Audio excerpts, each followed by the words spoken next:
Maybe you're like me and you've reached those middle decades of your life, the 40s, the 50s, even the 60s. And maybe like many of us, you felt a sense of discontent. I'm not saying you're going to run out and buy the Corvette, trade in your spouse or whatever, but you've just begun to wonder if this is all there is to your life. And if you've started to wonder that, then maybe you're at halftime. That's the place where we evaluate where we've been and whether it's in line with where we want to go. And if not, how do you make the course corrections? Well, we're going to talk about that with my guest, Jeff Spadafora, on today's One Simple Thing. It's time to build a better business by building a better you. This is One Simple Thing. Welcome, everybody. Dave Kirby here as we get things moving on another episode of the One Simple Thing podcast. My guest is Jeff Spadafora today. He is the Director of Global Coaching Services and Product Development for the Halftime Institute. He's an author, a speaker, an executive coach, and he is very experienced in coaching those who have reached that halfway point in their life, and they're thinking about maybe making a change, and that's what this week's episodes are all about. So let's get right into it here. Jeff, thanks for being with me on the One Simple Thing podcast. Thanks for having me, Dave. Yeah, I'm really excited to talk to you. I know that the book, Halftime, Bob Buford's book, has been such an impact and had such an impact, I think, on so many people. And it really has sparked this idea in a lot of ways that our life doesn't have to be where it started, right? It doesn't have to end where it started. It's okay for us to want to shift gears in the middle of our life, right? Absolutely. Absolutely. So you have an experience that came out of your reading of Bob's book. Indeed. Yes. Yeah. I'd been a management consultant for the first half of my life with a focus on executive and leadership development. And, it was a fun career. It was interesting, but there was always something that was just a little bit missing, a sense of not quite being truly on purpose with really, what am I on this planet to really accomplish? And so I kind of had this, what I described as smoldering discontent. It was just some sort of a disconnect between the way I was living my life and just the values I had and the things I wanted to do with my life. And I just had this smoldering discontent. And I live out in Colorado, and I was fly fishing with a buddy of mine up in the mountains. And I was telling him this. I said, it's just the thrill is kind of losing its luster. And he said, man, you're in halftime. And I said, what are you talking about? He says, you're in halftime. It's where the things that used to drive you and excite you so much in the first half of your life just start to go a little stale. And so that's what kind of started my whole journey. So when we notice that staleness, is there a way for us to make adjustments or tweaks, or do we really need to start looking to see if a total change is what fits for us? I would imagine it's different for each person.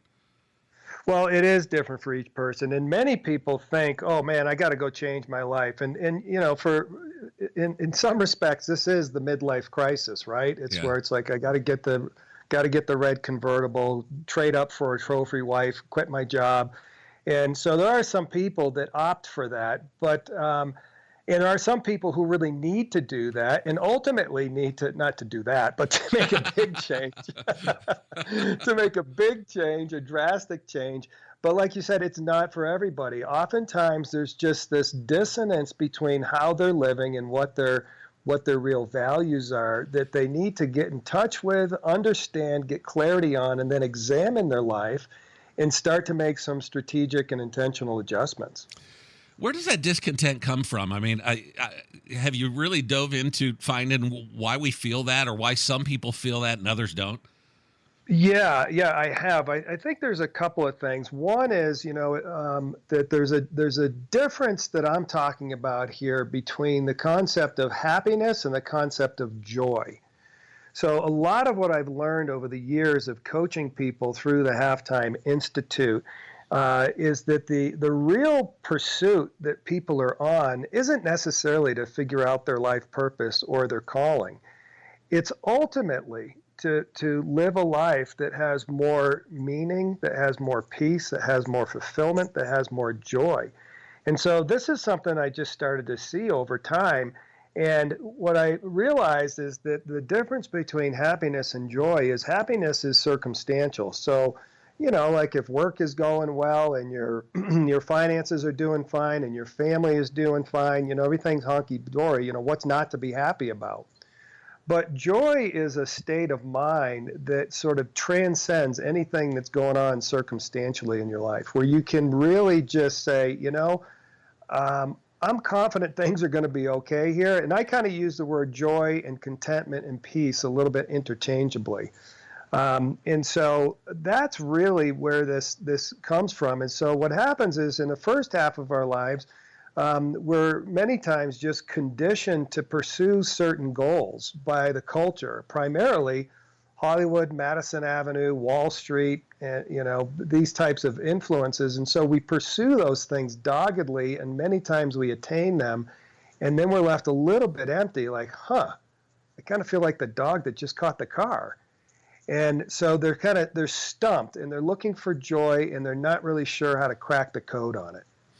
Well, you talk about this smoldering discontent, right? And I hear that term, and I think about the movie City Slickers with Billy Crystal, and here's this middle-aged guy, and he doesn't know exactly why he's unhappy, but he just doesn't feel happy anymore, And it's important for us to zero in, because a lot of areas of our lives could be going well. We might be very happy in our marriage. We might really, love our spouse, and we love our kids or our grandkids or whatever.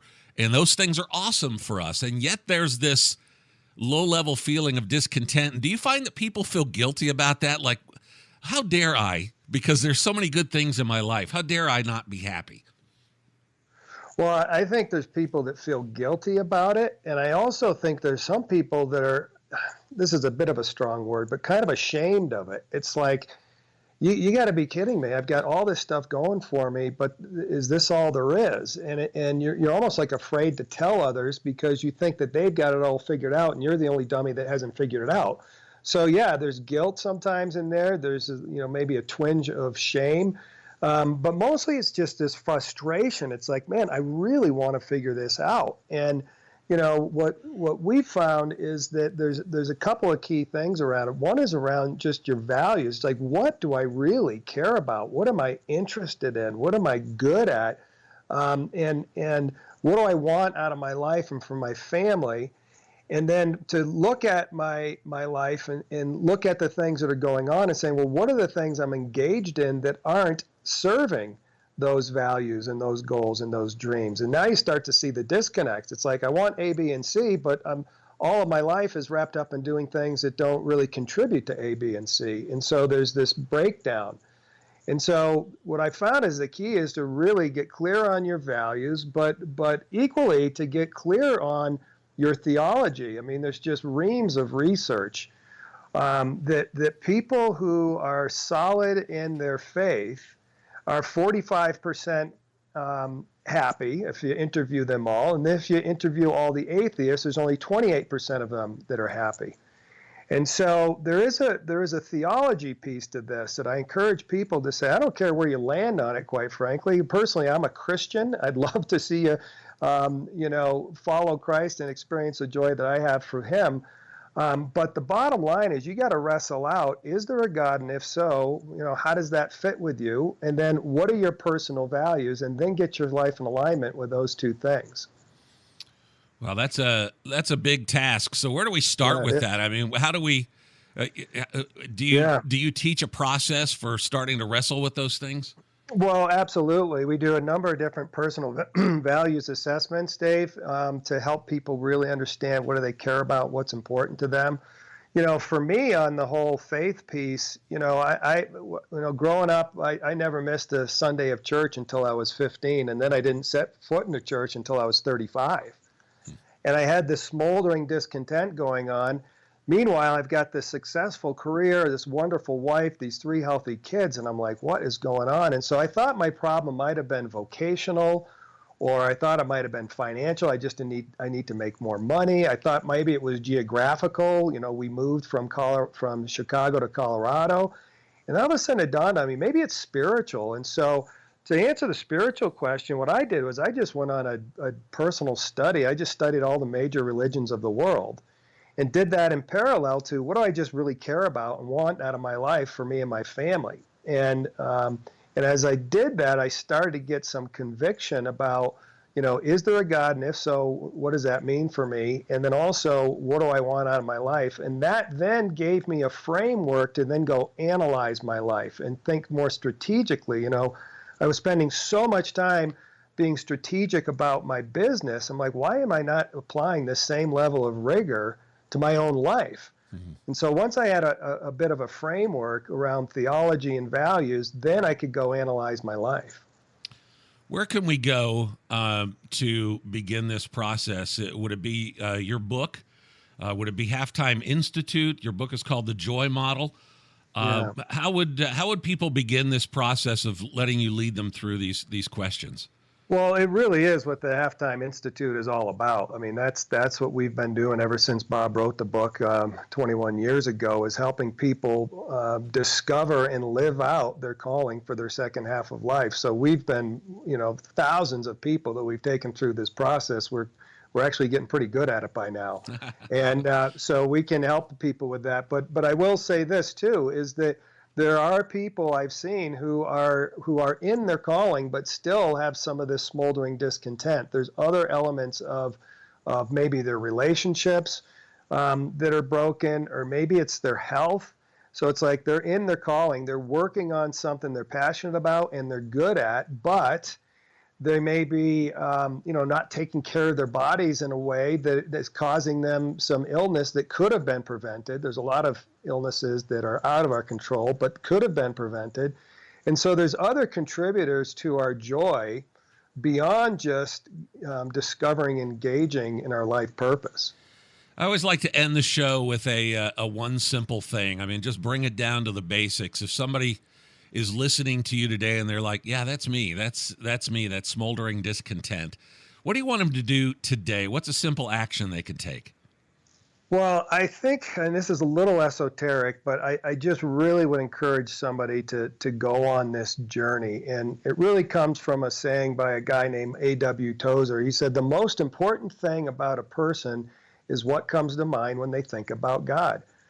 I would just encourage people to wrestle that question to the ground. I had a friend whose father was an atheist, and he had come to his own personal belief in God. My friend did, and he just said to his dad, he said, "Dad, he said it's okay to be an atheist, but just don't be an ignorant atheist. Do some research." And so what I find is a lot of people have opinions about God and even about their faith. And my encouragement is to just put a little effort into really researching that. Talk to people of different faiths. Learn about their traditions. Learn about how it's impacted their life.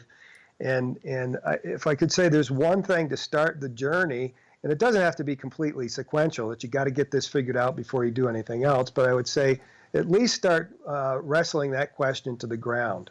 Yeah, and you're not going to find an answer to that question in one day, but you can make the start today. Absolutely, yeah. Absolutely. And having an opinion it could be dangerous. If you look at some of the different faiths and what they say, you might want to just get a solid, grounding. And okay, this is where I stand on this issue. Yeah, absolutely. Hey, thank you, Jeff. I really appreciate today. We are going to talk more about this on the next episode. I'm looking forward to it. Great. Same here, Dave. Take care. I don't know, maybe it's the subject matter, the content. I'm not sure why, but I really connected with Jeff, and a lot of the things that he said during this episode and the ones that are going to come up over the next couple of days just really kind of resonated with me. Maybe they did with you as well. You'd like to contact Jeff. I know you'd like to look into the Halftime Institute, or maybe you'd like to look into Jeff's book as well. It's called The Joy Model, a step-by-step guide to peace, purpose, and balance. You can find out more about both by accessing our website. There's a banner ad on the right side of the page. Just click on that. It'll give you all the details about the Halftime Institute and about Jeff's book as well. Join us on the next episode. More talk about halftime as we come back here on the One Simple Thing podcast.